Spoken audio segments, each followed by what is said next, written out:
So if you've got two eyes and a set of ears and you're actively participating in the NBA Twitter community or just the NBA community overall on social media, chances are you've been presented with the Carmelo Anthony hate, and it's a trend. It's the Carmelo Anthony hate trend as of late. I would say this is basically something that started about midway, close to the end of his stint with OKC, and it's really gone on into this offseason because nothing is happening. After DeMarcus Cousins went to Golden State and after LeBron went to the Lakers, there's just nothing to talk about, and we still have like a good 2 months until the season starts. So people are bored, they're looking for stuff to pick at, and Carmelo Anthony is the subject of the hate. And it's not even your regular average amount of hate. It's like hate. Like, you would think he participated in the NBA Finals and didn't perform. It's the kind of hate that star players get. It's the type of hate that you see on superstar players that he's getting, and Melo's clearly not a superstar anymore. So anyways, I wanted to see what it was about because, as you know, I don't really just willingly participate in bashing of a certain player. I just don't. I'm a little bit old for that.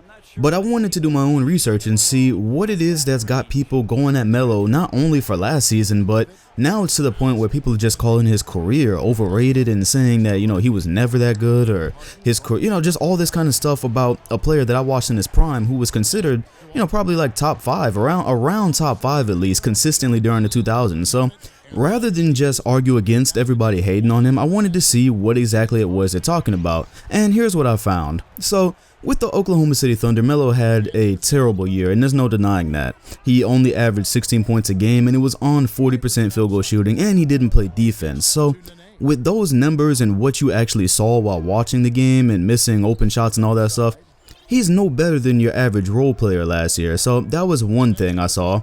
As I went to dig up some more stuff, I see that he really hasn't been doing anything productive in the last 5 years in the NBA. He's been injured off and on. The last time he made the playoffs before he made it with OKC was in 2013, I believe. Yes, it was in 2013 with the New York Knicks. So he didn't make the playoffs for that entire 5-year stretch. When he did make the playoffs last year, he averaged 11 points a game on 37% field goal shooting. So that was a piss poor performance. Like, that is like borderline role player performance, especially in the playoffs for a starter. That's absolutely horrible. So that's some of what I dug up. And then I saw that last time he was expected to do something big in the playoffs, he got ousted by the Pacers in 2013. And in case you didn't actually know back then, the Pacers weren't seen as this juggernaut team. They weren't seen as this amazing team that was just a lock for the conference finals.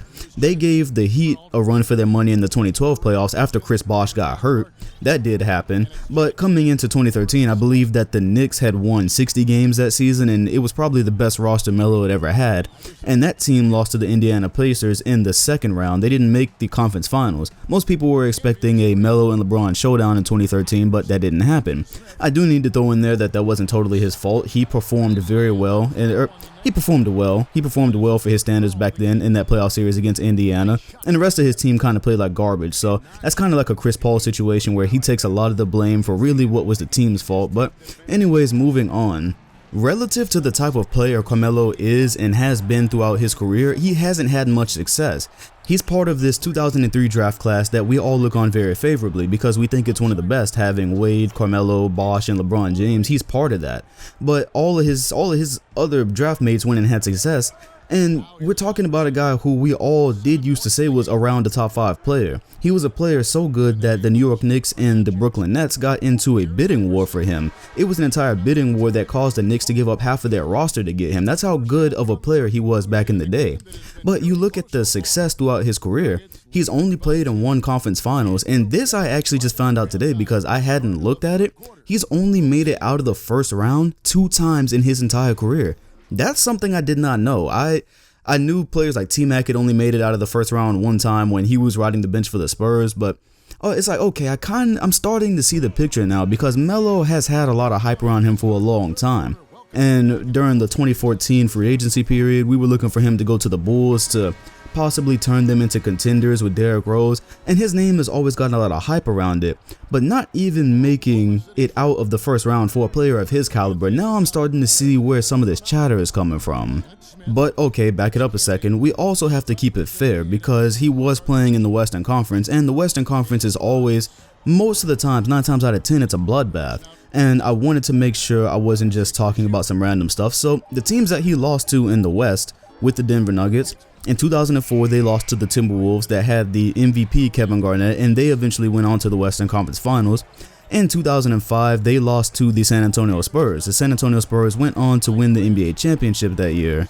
In 2006 they lost to the Clippers, and there's not much I can say there. That's not an amazing team. Maybe the Nuggets weren't amazing either, but I think we can kind of say, yeah, a team with Carmelo Anthony probably should have won that series. And Melo only shot 33% in that series, so it was a particularly bad showing for him. In 2007, they again played the San Antonio Spurs that went on to win the championship.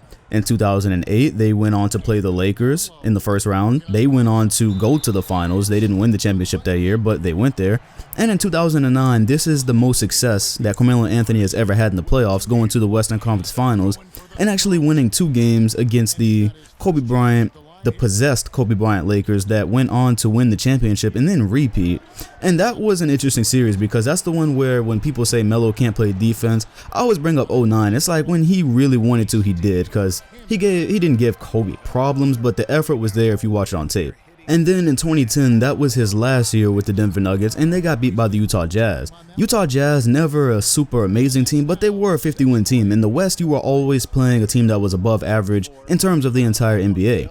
So it doesn't just stop there, because after he got traded from the Denver Nuggets, this is where it was some bad decision making on a couple of parts. Like I brought up earlier, there was a bidding war between the Nets and the Knicks, and the Knicks gave up half their roster basically at the time, and they had good core pieces. They had Gallinari, they had Wilson Chandler. It was overall a good core that if they would have kept it and just signed him in the summer, they might have been able to do something with Stoudemire there. That might have been a good team, but instead the Knicks ended up gutting the roster to get Melo, and it left him with the team that just was not good enough to go anywhere. And then they lost to the Celtics, which, when healthy, the 2011 Celtics were looking to be a team that could go to the finals. So you get to 2012, they lose to the eventual champion Miami Heat. And then in 2013, that's the only one I look at, besides the Clippers loss, that's the one I look at and just say, okay, well, there's one where I thought this Melo team was going further, and they just lost it.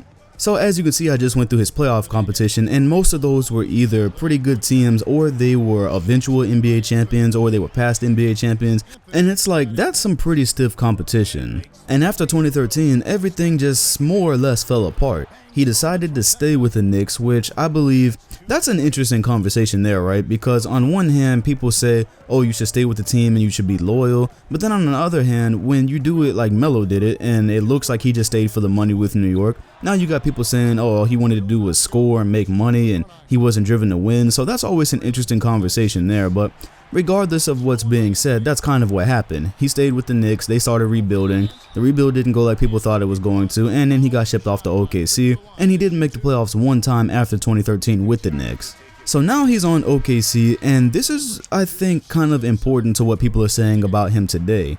Because when he came to Oklahoma, I think he brought some star expectations with him.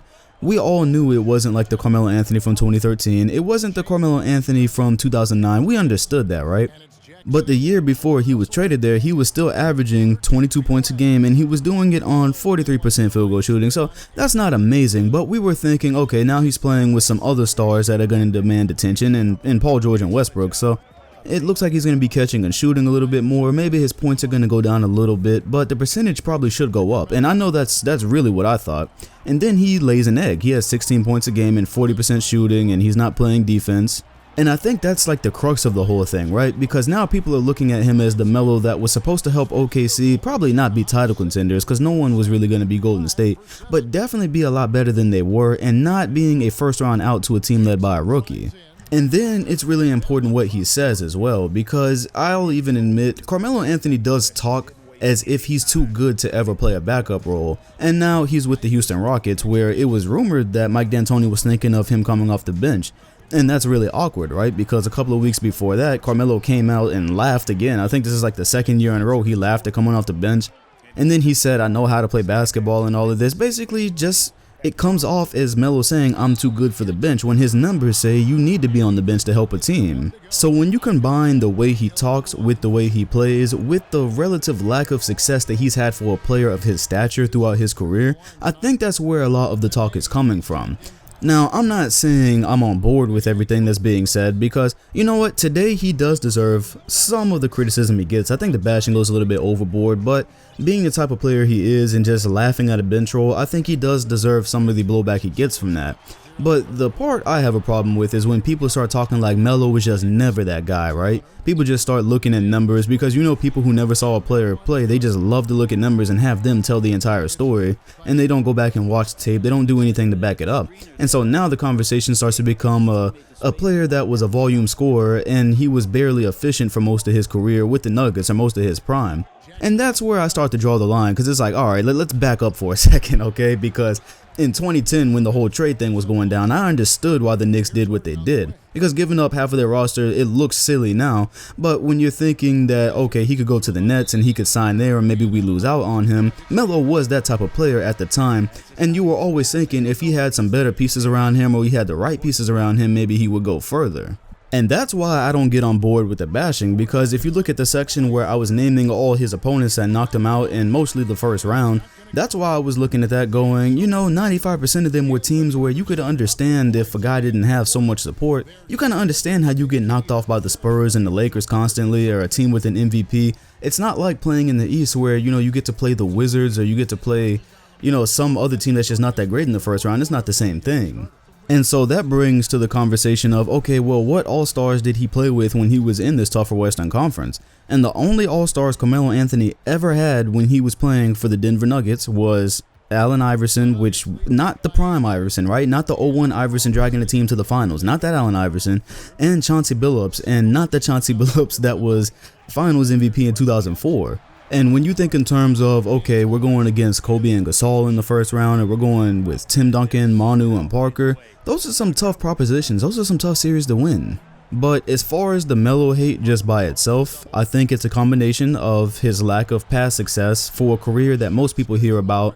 You know, when most people like me right now talking about Melo in the past, we talk about him as this amazing player, and what's on paper is not that much success.